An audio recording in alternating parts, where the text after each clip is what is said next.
Favourite serials இனி டிவிக்கு முன்பே சன் நெக்ஸ்ட் ஆப்ல ஜாலியா எல்லாருக்கும் முன்னாடியே பாருங்க. இப்பவே சன் நெக்ஸ்ட் ஆப்பை டவுன்லோட் பண்ணி சப்ஸ்கிரைப் பண்ணுங்க.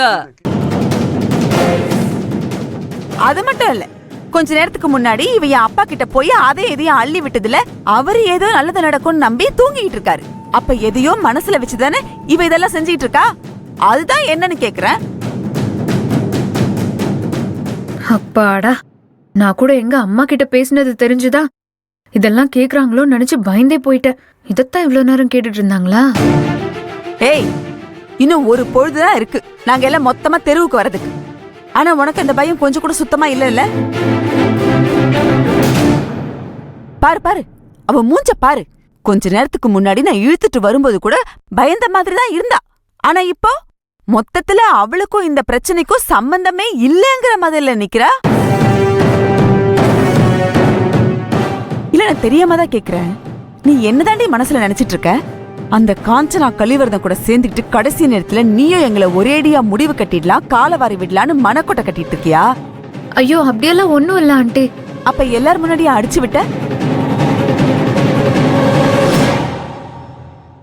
ஏண்டி, நான் என்ன கேட்டுட்டு இருக்கேன், நீ சொல்லாம அப்படியே நிக்கிற? நாம பண்ணிருக்கிற பிளான சொன்னா அத்தை மட்டும் இல்ல, கதிரும் ஒத்துக்கிறது கஷ்டம். அதனால இப்போதைக்கு சொல்லாம இருக்கிறது தான் நல்லது. அது ஆண்டி, உண்மையை சொல்லணும்னா எந்த பிளானும் இது வரைக்கும் இல்ல. நானும் யோசிச்சுட்டு தான் இருக்கேன். பாத்தியம்மா, சொன்னது கேட்டியா? இன்னும் எந்த யோசனையும் வரலையா? மகாராணி இன்னும் யோசிச்சுட்டு தான் இருக்காங்களாம். எப்ப அவங்களுக்கு யோசனை வந்து அதை நம்ம கிட்ட வந்து சொல்லுவாங்கன்னு தெரியலையே. அது இல்ல ஆண்டி, என்ன பொறுத்த வரைக்கும் தாத்தாவை நம்ம கஷ்டப்படாம பாத்துக்கணும் தான் அப்பா.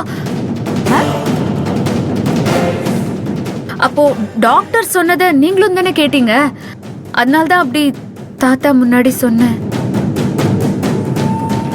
ரங்கநாயகி, உங்க அப்பா மனசு கஷ்டப்படுற மாதிரி எந்த விஷயத்தையும் சொல்லக்கூடாதுன்னு டாக்டர் சொன்னதை நினைச்சு இவ சொல்லிட்டு இருக்கா. அதுல என்ன இப்ப? அப்போ உனக்கு இது வரைக்கும் எந்த ஐடியாவும் வரல, அப்படிதானே? கதிர், நீங்களும் பயப்படாதீங்க. இப்பவும் ஏதாவது பண்ணி இதெல்லாம் சரி பண்ணிடலான்னு தான் என் மனசு சொல்லிட்டு இருக்கு. கண்டிப்பா ஏதாவது பண்ணலாம்.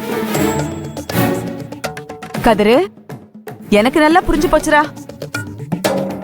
இவ கடைசி வரைக்கும் இப்படியே ஐடியா வரும்னு நம்ம எல்லாரையும் காக்க வச்சு, நம்மளையும் சொந்தமா எதுவும் யோசிக்க விடாம இருக்க வச்சு, கடைசியில மொத்தமா எல்லாரையும் அவமானப்படுத்தி நிக்க வைக்க போறா.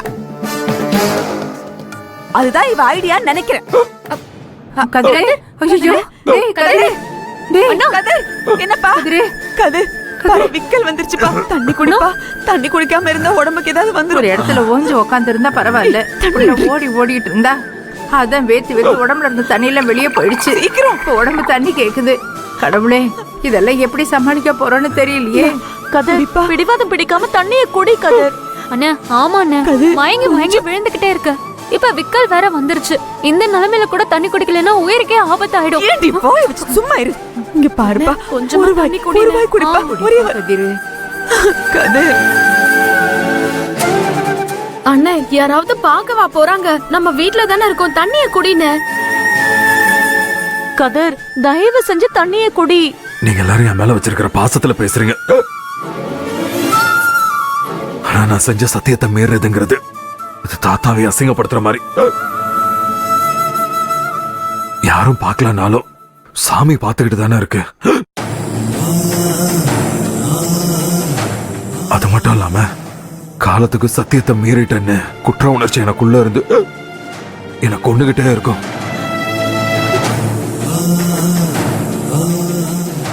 எனக்கு தண்ணி வேண்டாமா? ஐயோ கடவுளே, அந்த படுபாவி பிரபாகர பையன் பண்ணிட்டு போன காரியத்தால என் புள்ள இப்படி அவஸ்தைப்படுறானே, என்னால பார்க்க முடியலையே. கதிர், ஒண்ணு பண்ண முடியுமா? மூச்சை நல்லா இழுத்து வெளியே விட்டுட்டு திரும்ப மூச்சை வெளியே விடாம அப்படியே இருங்க. விக்கல் நின்னுடும். ஆமாடி, வந்துட்டா வைத்தியம் சொல்றதுக்கு. ஏண்டி, மூச்சை இழுத்து புடிச்சுக்கங்கிறியா? அவனால என்னடி ஆகுறது? ஏற்கனவே சத்தியம் பண்ணு, அதை பண்ணு, இதை பண்ணுந்தா அவனுக்கு எல்லாமே கொண்டு விட்டு இருக்க. இப்ப மூச்சு வேற புடிச்சு எடுத்துக்க சொல்றியா நீ? ஏய், எதுக்கடி அவளை சும்மா திட்டிட்டே இருக்க? கதிரு, நீ நர்மதா சொல்ற மாதிரி செஞ்சு பாருப்பா. ப்ளீஸ் கதிர், தயவு செஞ்சு ஒரு வாட்டி பண்ணி பாருங்க. ஒண்ணும் தேவையில்ல, நீ அதெல்லாம் ஒண்ணும் பண்ண வேணாப்பா. மூச்சு எழுத்து பிடிக்கதா வந்துட்டா வைத்தியம் சொல்றதுக்கு. இவ பெரிய டாக்டர், இவ அப்பா பெரிய டாக்டர்.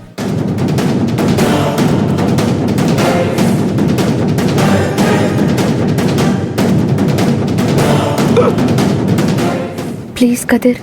ஏய் சும்மா ரெடி, மறுபடியும் அதையே சொல்லிட்டு இருக்க. ஒரு நிமிஷம் இருங்கம்மா.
பரவாயில்லையே, இந்த மாதிரி வைத்தியம்லாம் எங்க பாட்டிக்கு தான் தெரியும்.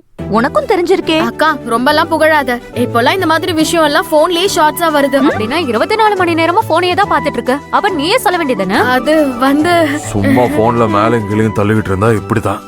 எல்லாம் தெரிஞ்ச மாதிரி தான் இருக்கும், ஆனா தேவைப்படுறப்ப எதுவும் ஞாபகத்துக்கு வராது. சரிதாண்டா, நமக்கு எதுவுமே ஞாபகம் வராது. அதனாலதான் நம்ம இவ்வளவு கஷ்டப்பட்டுட்டு இருக்கோம்.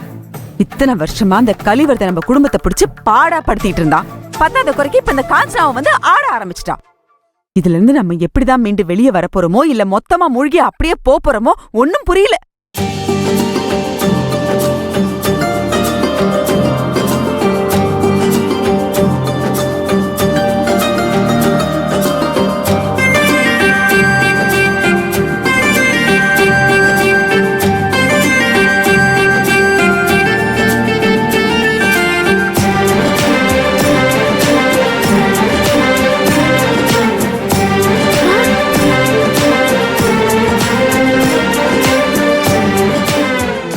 சொல்றது கொஞ்சம். யார பார்த்து அப்பாங்கற? எனக்கு இன்னும் கல்யாணம் கூட அவ்வளவு தெரியுமா? உன் பொண்ணுக்கே கல்யாணம் ஆயிடுச்சு. கேர்ள்ஸ், ரங்கி கைய அப்படியே ஆட்டி ஆட்டி பேசுறத பாக்கும்போது அப்படியே குணா படத்துல ஒரு ஹீரோயின் மாதிரி அவ்வளோ அழகா இருக்கா. பார்த்த விழி பார்த்தபடி பூத்து இருக்க காத்திருந்த காலம் மட்டும்